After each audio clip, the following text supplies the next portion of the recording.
welcome aboard. Anybody that's just joining us, please go ahead and put in the chat where you're calling in from.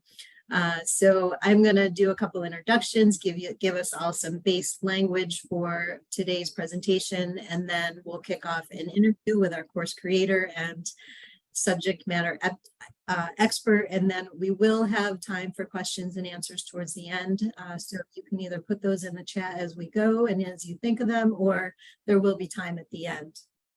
So my name is Laura King. I am a marketing specialist with NMSU Global Campus. I have a pretty eclectic background, anything from recreation, marketing, and web development. And I have taken one of these microlearning courses. I've actually taken two. I took an intro to instructional design, and I also took the search engine optimization course. So I'm here as a student and as a learner, and to give you my perspective on that role as well. So again, today we are talking about content writing for search engine optimization, the SEO writer certification, and start your own business as a virtual assistant. These courses are both already open right now, so you can enroll at any time. The course starts now or at any time as well. You can get started. It is an 8-week course. It is self-paced. It's 100% online, and the course price is $500. And this is the link, which we will be putting in the chat as well. We are being recorded today, so at the end of this presentation, we will be cleaning up the video and then sending it out within the next 24 hours or so. So you will get a recording of this as well. So a little bit of background language. At the NMSU Global Campus, we have a whole microlearning department, and we have microlearning courses which are designed to be very short term. They're flexible, they're focused on very specific skills or competencies, and they can stand independently on their own, or they can complement a degree program. Micro-credentials are a form of certification that validates the attainment of a specific skill set or knowledge in a particular field. So unlike traditional degrees, which require more of a broad-based education, these are very specific on a particular competency or a skill set. A digital badge is a credential awarded to individuals upon completing a specific program, such as a micro-credential. So the badge is the visual representation of your acquired knowledge, skills, and competencies. And you can share this on your professional networks, your social media networks, your resume, your employer, and it really enters seamlessly. You'll end up getting an email with that badge and instructions on how to add it to a program like LinkedIn. So for now, I am going to kick it off to Rachel and let her get into the meat and the interview of the program. Thanks, Lori. Hi, everyone. My name is Rachel Portillo, and I will be interviewing our guest, Laura Briggs, today. I am an instructional designer here at NMSU Global, and I'm actually originally from New Mexico and studied and worked at Stanford University before eventually arriving back to my home state school to do the work that I love in education. And I'd also like to take a moment just to introduce one of our women behind the scenes, Colleen Cleveland. She's one of the newest members here to our microlearning team and is going to be helping to facilitate the recording of today's session as well as monitoring the chat. So thank you, Colleen. And now I would like to introduce our guest, Laura Briggs, by sharing some of her many accomplishments. So Laura Briggs is the Freelance Coach. She is our creator and instructor for our courses that we're looking at today. The courses being content writing for search engine optimization, the SEO writer certification, and start your own business as a virtual assistant. Now, Laura Briggs is a freelance writer turned coach who loves showing part-time side hustlers and full-time independent contractors how to build a profitable freelance business that they love. She's a freelance coach, legal SEO writer, author, speaker, blogger, and podcaster. She's also a teacher, writer, wife, military spouse, pet mom of 6, freelancer, and an entrepreneur. Laura is the author of The 6-Figure Freelancer, Start Your Own Freelance Writing Business, How to Become a Virtual Assistant, and Remote Work for Military Spouses. Laura is also a speaker at TEDx Talks like The Future is Freelancing, Flip the Script, Empowering the Freelance Generation. And as you can tell, we are incredibly lucky lucky to have Laura here today and on our team of amazing course creators and in our network. So we're going to get to hear about her inspiration for the courses and what creative ideas she has in store for the students to take them. So Laura, I'd like to begin today by offering you the floor to tell us a little bit more about your background and your path creating both of your microlearning courses. Absolutely, and welcome everybody who has come here to learn a little bit more about these two classes. I have been freelancing since 2012 and full-time since 2013. And in the first couple of years of me doing this and replacing my day job income and leaving my traditional employee role, so many people would come to me, people I was in grad school with, former teachers, etc., and ask how I did it. And so I was giving so much one-on-one advice and coffee chats and everything and trying to help people, and quickly realized that there were much better ways to distribute this information, which is why I've done things like create a podcast, which is free. And I have 5 books that are very affordable price points for people looking to either start their business or looking to upscale.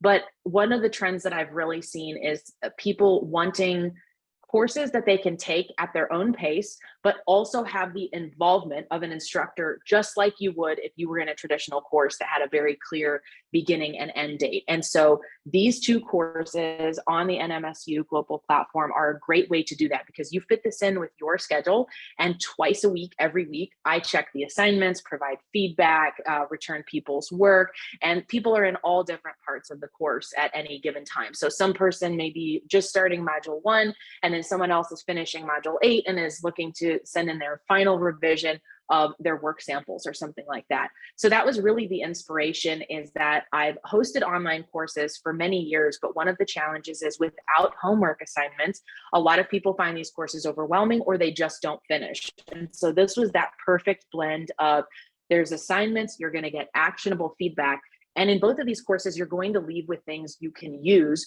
right away. And so someone who takes the SEO writing course is going to complete an example content strategy. They're going to get feedback from me on that.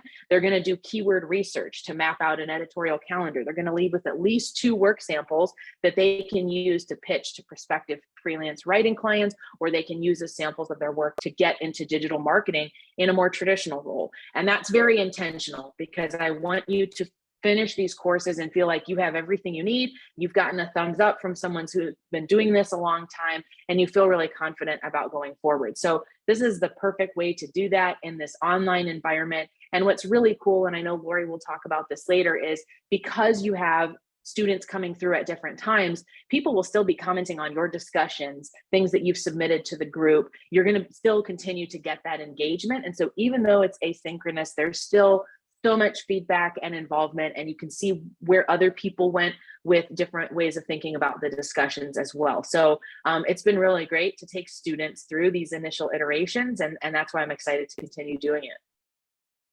That's amazing. And so thinking about your students that you envision taking this course, who are these courses intended for? What was your vision in interpreting and designing their learning experience?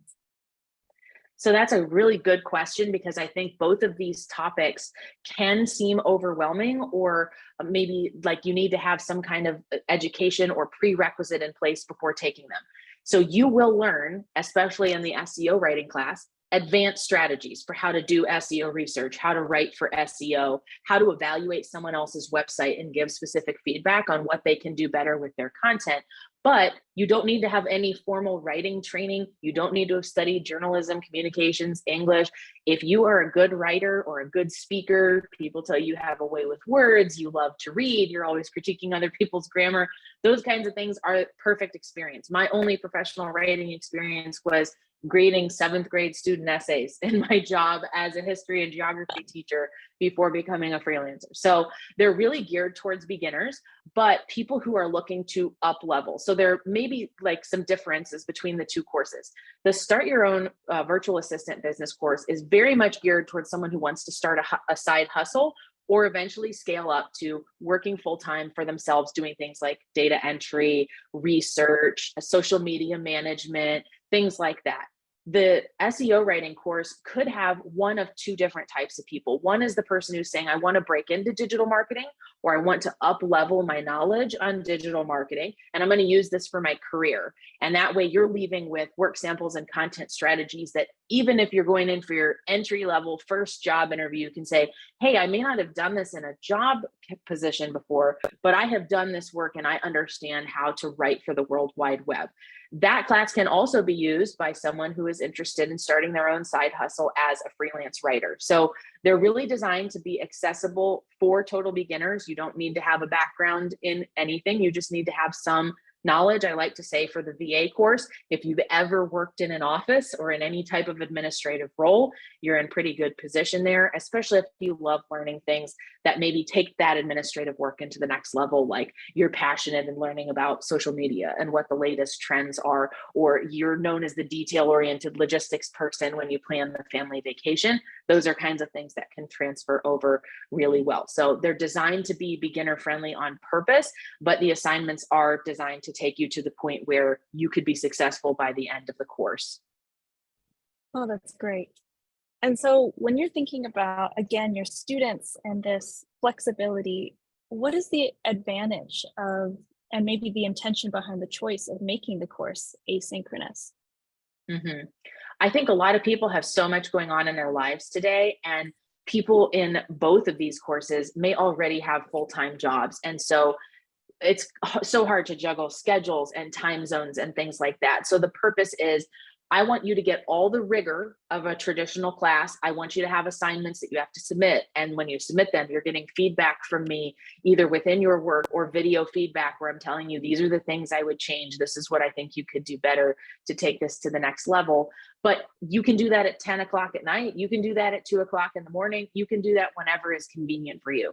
So I have seen people go through the course in 3 weeks because they just dedicated the time to do all of the modules and the homework. But it's much more common for people to take one module a week and really pace it out and fit it into their schedule whenever works. So I check the courses twice a week, every week, to see what's new, what's going on, and to give feedback. So you're never going to have a lag or a problem getting feedback from me or from other students when you're participating in things like discussions. So especially if you have an intention to do freelance work, this is great practice, because probably at the beginning you have some other job and you're looking to build in this side hustle around it. So figuring out when you're going to do the coursework and watch the videos is going to be very similar for how you figure out how you start this side hustle and get ready to scale it up while you've got whatever else on your plate. So it's also fine. Let's say you get 4 weeks into the course and life happens and you're sick for a week. No problem there, right? You don't have to panic or stay up all night. Just pause and come back to it. So there's no penalties or problems. You take this at your pace and what's going to work for you. Awesome. And so for folks who are maybe just breaking into this industry, as you mentioned, how did you get into this industry? Perhaps sharing your story can inspire them and guide them as they're looking for a mentor and inspiration. Absolutely. So I was completely burned out as a middle school teacher. I was supposed to teach 7th grade geography. And the day before school started, the principal came to me and said, we can't afford a 6th or an 8th grade social studies teacher. So you need to teach these kids whatever you think they need to know in social studies between elementary school and 9th grade. And so the pressure was just unbelievable to try to cover. Here's a little bit of world civilizations. Here's some maps. Here's some US history. You know, it was crazy. And it was exhausting. And I did not think I could do that. I had one professor in college, and he had pulled me aside. It was an elective English class. And he tried to convince me to change my major to English. And I was like, no, I'm going to go be a professor. I'm studying economics and political science. I'm going to stick with that. But his comment came into my mind as I was thinking about, wow, I've spent all this time training to become a teacher and a professional educator, but maybe doing it in a traditional classroom, it's not for me. So that comment led me to literally Google how to become a freelance writer. And I read everything I could. I listened to everything I could, and I just got started. And so I like to tell other people that, because I didn't have formal training. I wasn't even on, being published in the college newspaper or anything like that. And I also learned a lot of the lessons the hard way. So that's why I really tried to help beginners avoid a lot of the mistakes that I made and really set you up for success. So looking back over the last 11 years, I really think strategically about what does someone actually need to launch their business or to get into SEO writing, and what can be left for later, or what are the mistakes that I made that, wow, that cost me money, or that cost me 3 or 6 months of learning. So that it's very much designed with that in mind to really help you be successful in whatever you want these to do for your professional life. Great. And if you don't mind me asking, you mentioned mistakes and sort of barriers that were in the beginning of your career in this field. Looking back, can you think of maybe what was the best mistake you made, if you would be willing to share that with the group? In my freelancing career, it's absolutely taking on the wrong clients. I worked for anyone and everyone when I got started because I was just so excited that people were paying me to do research as a virtual assistant or to write a blog. And so I ended up working for a lot of people who paid lower rates or were really demanding clients. And so over time, I've really been able to shift that into having that expert knowledge and showing up as that expert professional on calls. And even when I'm doing things that are more in an employee sort of situation, really being able to project that effectively to help protect my boundaries. So I would say that's one of the big ones, is really understanding what you bring to the table and how completing a certification like this really sets you ahead of other people, and to charge accordingly and really feel confident in your abilities to do that, so that you're less likely to work for those employers or on those projects that maybe aren't the right fit. So I like to say I've worked for a lot of the really bad clients out there. So I know all of the red flags now, and really try to encourage new freelancers and new employees to think about what that looks like for them, right? There's some common red flags we all have, and then there's things that just don't work for your personality. And so one of the coolest things about doing either one of these tracks is make this work for you in the way you want to. Do you want to side hustle 5 hours a week? Great. Do you want to replace your day job income and do this 30 or 40 hours a week? Also possible. There's so few businesses and job opportunities out there right like that right now. So I think this is so flexible that it's good to start thinking about that from the beginning. What do I want this to look like for me? What projects am I working on that I like? Or what job interviews am I going on using this skill to help get my foot in the door? And that's what's just so unique about freelancing, and something that I really love about it. Well, thank you for that. That's really insightful, and I think important for someone new coming into this industry to hear from someone with your expertise. I was thinking maybe we could have Lori come back and talk about her experience with you about taking some of your courses. Lori, if you wanted to share what courses you took and just overall how that went for you. Sure, I'd be happy to. So my interest was twofold in taking the search engine optimization course. One was as a marketing specialist for NMSU Global. We have a website, we have a lot of marketing initiatives, we do a lot of writing. And so I really wanted that skill set to be a little bit more enhanced. It's always been in the back of my mind, but this brought it in even more so. And I loved the course, I loved the homework, I loved the pace, being able to go at my own pace, like Laura said, where there were weeks where I could get through 2 or 3, 4 modules, but then as life happens, I was able to take a little bit of a break. And also the asynchronous part of it, of now having completed the course, I still have students that are fellow classmates that are now commenting on my different, homework assignments and things like that. And it just, the conversation continues, and I'm still learning, even though I already completed the course. The other aspect of it was that as my side hustle, I am a writer and an author. And so as a one-person show, I really valued the extra education that I got on that role as well. From the virtual assistant standpoint, I haven't taken the course. And part of that is because, number one, I don't want to be a virtual assistant. At some point, I want to be able to hire a virtual assistant. And so these courses, I think, really complement each other, because if you have that skill set of being a search engine optimization writer, you could also become a virtual assistant for an author down the road. So maybe you aspire to become an author, and this is something that you do part-time or full-time on your way to getting there to kind of pay the bills while you're writing that first book. So I think they're great complements to each other. And, you know, again, it was a really great course that I really enjoyed the whole process through. Awesome. Laura, did you have anything you wanted to add as the facilitator side of that? Yeah, I mean, can you talk a little bit about sort of what your SEO and World Wide Web content knowledge was before you started the course, and maybe something you took away from the course that you found to be especially helpful in, you know, both of those ways? You talked about it in your day job and then also in your side hustle. Sure. I think SEO was something I had learned in school as a web developer and building that skill set, and also through marketing experience. Again, it was always in the back of my mind, but now taking the course, it's in the forefront of my mind. And so I know we have a few instructional designers on the call today, and it's like when you think about the pedagogy, if I'm saying that right, of really focusing on the student, when you build a website, you're really, you know, so often when you're working with clients, it's all about what they want to put out to the world, whereas SEO is, well, what does our end user want? And so it's really keeping that in the forefront, whether you're a writer or an SEO writer or a virtual assistant, what does my audience want? And so I thought bringing that into the forefront was really just a powerful aspect that I got out of the course. The other thing was the course is built with Laura's expertise and experience in different tools, and she gives a wide range of tools at a wide range of price points. So as a beginner side hustler, so to speak, there were tools that would help me along the way, make my job easier, that were like at a $15 a month price point. Whereas if you're working with a bigger client, she provided tools that maybe they would purchase for you to use at a higher price point that would give you even more of a robustness. So I really, that was really helpful as well.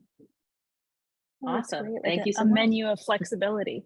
Absolutely. And I do have a couple questions for Laura, if I can jump in here too as well. Of course. Laura, Yeah. I know you're a military spouse, and like I've talked about being an employee and an entrepreneur to a certain degree. And so could you talk a little bit about the need for freedom as a military spouse, but then also maybe the mindset of a lot of people starting out being both an employee and an entrepreneur, and you know how you transition through that? Yeah. So many people need flexibility in their careers. And I think COVID only enhanced that when people saw what was possible working from home or working in a hybrid position.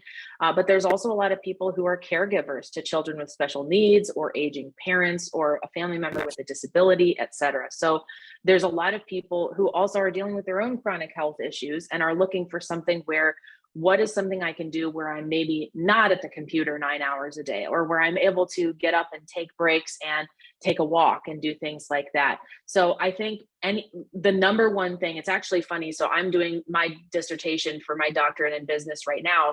And my dissertation topic is all about why freelance writers choose to go full-time and stay full-time and not go back to a day job. And the number one benefit for every single person I've interviewed, freedom and flexibility. It is always the first thing out of their mind, out of their mouth, as far as like why they chose to do this in the beginning, but definitely why they chose to go full-time. Things like taking a walk in the middle of the day, deciding how many hours you do want to work, being able to say no to a client who seems difficult, things like that really come up. So my family, my husband's a civilian now, but did 14 years in the Navy, and we moved 11 times during that period. So for me, having a laptop and clients that were already all over the world, it didn't really matter where I lived as long as I had a Wi-Fi connection. And so that was a huge need for me to do something that was flexible. But even still, you know, I continue to do this 11 years in because I still want that flexible lifestyle. Right now, I'm training for a triathlon. So I'm working really hard on exercise during the day, and I'm fitting my freelance writing work in around that. So no matter what your kind of goal is, I think that's a really good one to consider. And I think when you're coming over as an employee, you know, there are going to be challenges with that employee mindset that you have. You're probably going to undervalue yourself. You probably don't have as good of boundaries as someone who it has been working for themselves for a while, simply because we learn by, you know, trial and error. And you're going to feel difficulty in the confidence and in the pricing aspects of things, which is why those are things that I kind of go over in, especially the virtual assistant course, how to feel comfortable when you're pitching those first couple of clients and you really are unsure and you haven't gotten that first person yet to give you that thumbs up and tell you you've done a good job. So my only regret about freelancing is that I didn't start it sooner, because years ago, I was a master's student at Virginia Tech. I was making $1,100 a month as a teaching assistant, which barely covered my rent. I was driving a 26-year-old car from my grandmother at that time. And even $500 a month would have been a game changer for me as that graduate student. And so that's why I encourage people to jump in and try it. You can make this work for you however much you want to. If you really only have 5 or 10 hours a week, that's okay. That can be your side hustle. It could also be a possible, progression for you to look at. Can I leave my day job in 6 months or a year? Can I pivot into a more advanced role? Let's say you're new to digital marketing and you want to take the SEO writing class to really position yourself for a full-time writing role or an SEO analyst role or a promotion within your own company. Those things are possible too. So I think it's just kind of what is important to you in a career. One of the things I love about what I do on both sides is I'm learning something new every single day. So especially as an SEO writer, whether that's you do that for work or for freelance clients, you are always researching, you are always learning. Like Lori talked about, you are always trying to figure out how to best deliver the written word for what someone else is looking for. We're trying to be as helpful as possible for people looking for things on the internet. And I know I've experienced the other side of that. When I go to Google something and someone's written a really great step-by-step article about how to do XYZ, I'm always like, yes, thank you that there's somebody out there who wrote this article for me in the way that's interesting to me. So I would say if freedom and flexibility call to you, these are definitely skills that are great to have in your tool belt. Awesome. Lori, did you have any other questions or points that you need to add? No, not at this time. Thank you. Okay, well then let's transition. Let's head into our questions section. And so while our audience is thinking about questions, you're welcome to post them in the chat or unmute after I ask Laura one more question, and we'll get into this interaction portion that makes these sessions so fun. So Laura, I wanted to ask you, while our audience are considering their own questions, after everything we've covered today, is there anything that you, if you were in a new prospective student's shoes, would feel comfort in hearing from you, the instructor? I think it's that I would be concerned, can I make this work for me? And I think that's why we've designed this course. I've worked with instructional designers in laying out this course. A great team at NMSU has helped with that. So it's kind of my experience plus someone who's really thought about what are the steps that a student would go through, what concerns would they have, where can we place a checkpoint where someone, wants to get that feedback from a instructor. So I think that would be something that, I just want to touch on is like, you can make this work for you.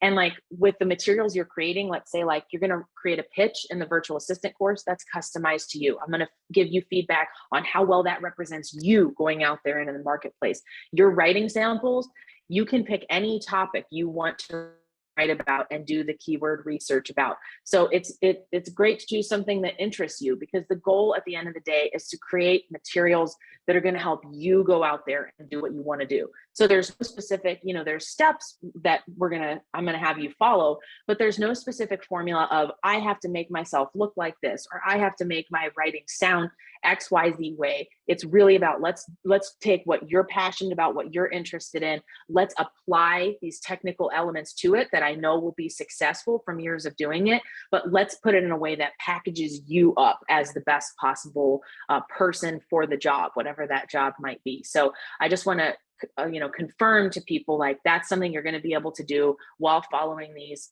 steps, and you're going to get personal feedback on that as well. So I know Lori's writing samples were from things she wanted to put on her personal blog. Another student was very intentional. Hey, I'm trying to get into writing for pet companies. Can you look at my writing samples with that critical eye of would this fly for a pet care company to look at it and say, yes, she's a good writer. She really understands this niche for us. So it's kind of that nice mix of practical steps that will work for everybody, but the goal is for it to be as personalized to you as possible, including on your schedule, right? So very flexible as well. So Lori just posted in the chat the link again, so that way you can look at the course description and enroll if you're feeling ready to do so, or if you want to share it with other folks. That is a great link to have bookmarked. And we have a question in the chat from Sky. Do I have to be a great writer? What do you think, Laura? This is a really good question. And I do not believe, and it depends on how you would define great, right? Like, to me, a great writer is like someone who's like a famous multiple fiction and, you know, Pulitzer Prize journalist type of a thing. And you don't need to be at that level or have any of those kinds of credentials or an advanced degree or anything. What I ask you to look for is, do people tell you that you speak well? Do people compliment things you've written before, even if it's like a paragraph or something? You rewrote someone's bio, or you helped someone rework a resume, and people tell you that you have a way with words. You're generally good with grammar. You don't need to be perfect, but you know where to place commas. You understand how to space things out. Being able to convey ideas in the written word is something that comes with time too. So I always say, other teachers, this is a big reason why my former teaching colleagues all reach out to me, because a lot of people who have an academic background, they've been teachers, they've volunteered in organizations where they're helping other people read and write better. They often transfer really well into things like SEO writing, because they have that basic idea of how to organize things, but they're looking to take it to the next level. And you will grow and improve.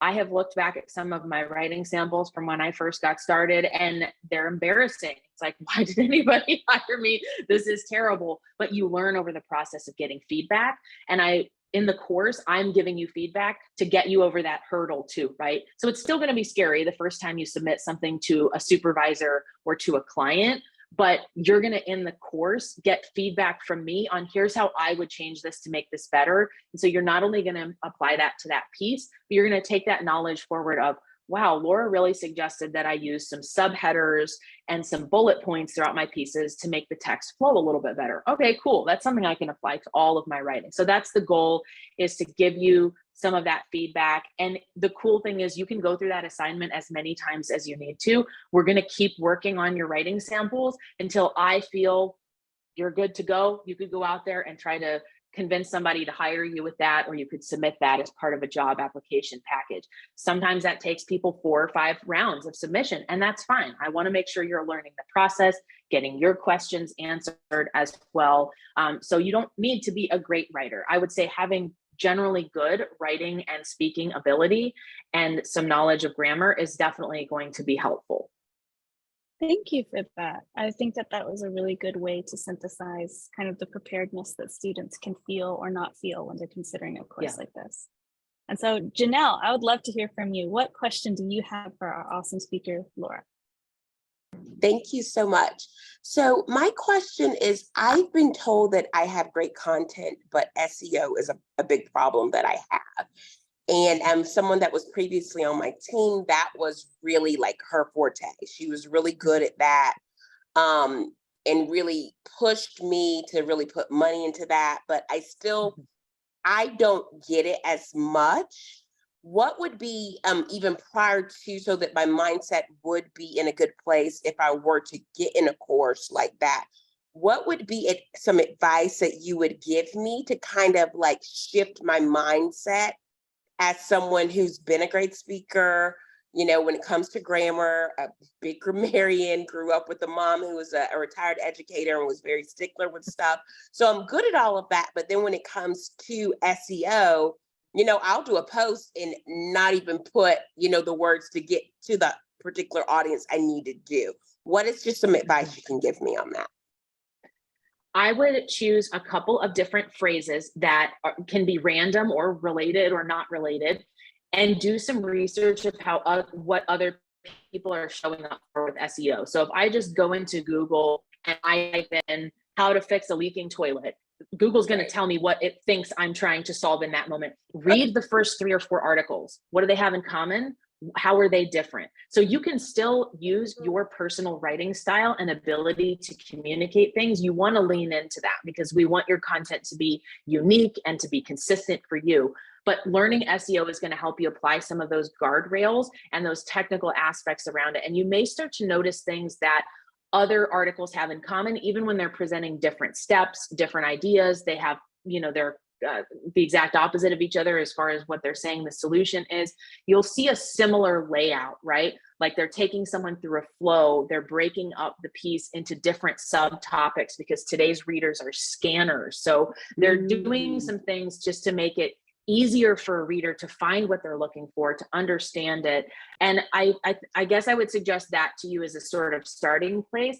Because I think maybe in your head, you're thinking, this is so technical. I don't want to deal with all that. But really, it's so much easier once you realize how to do it. And it's even something where a little bit of research before you write will help you just have some of that stuff in mind. And then you can always go back and add some of those more technical aspects at the end. But see what other people are doing. And even from a critique standpoint, you might look at it and go, that article was not helpful at all. If I were going to write something better than that article, what would I do differently? How would I cover that topic differently? What would my outline be? What were some of the questions that I had as a reader that they didn't answer in that particular article? So that's really good practice for thinking about how we're going to talk to both Google and other search engines and readers at the same time. And that will kind of make it feel a little bit more approachable, because we don't want you to lose your personal voice and what makes your writing great to begin with. Thank you so much. I love that response. And this session was absolutely amazing. I really do appreciate it. Yeah, absolutely. Thankful you're here. I know I can ask one more question on my end that I've been wondering. I've seen your TED Talks, I've read pieces of your books. I think you have amazing work. And I wanted to know, did you have a mentor or someone who guided you at all when you were beginning this process or even throughout it? I was very blessed that I found a mentor who just passed away a couple of years ago, way too soon. She was only in her early 50s. But I told you, I literally Googled how to become a freelance writer. And I landed on this website by a woman named Yolanda Black. And at the time, I was not making a lot of money. And she had this $50 ebook on how to, become a freelance writer and get your first couple of clients. I spent weeks trying to justify, can I really afford to spend $50 on that? I don't know. What if I'm not good at it? It's going to be a waste. I can't really afford to lose the $50. And I ended up buying the book.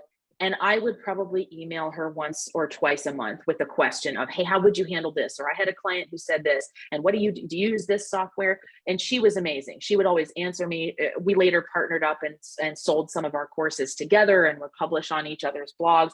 So I found that to be really helpful to have a sounding board of somebody that I could ask questions when I hit something which was unique. And so that's the other thing I want to assure students too, is even when you finish the class, use the class structure to come back and write in a discussion or send in a question of, hey, I encountered this problem. I'm stuck. I don't know what to do. How would you handle this? Because I know that for me, just knowing that I could even ask the question, even if it was just somebody validating that I was having this experience and saying they'd handle it probably the same way, I know that was really helpful for me to be guided through that process, and to have someone a couple of years ahead of you is really helpful because it's something for you to also shoot for, but you can also learn from their experience. One of the things Yolanda said to me, like from day one, she's like, you treat this business like a business. You open that bank account for your business day one. You start treating this like it's not a hobby, and watch how that plays out in ripple effects in your business,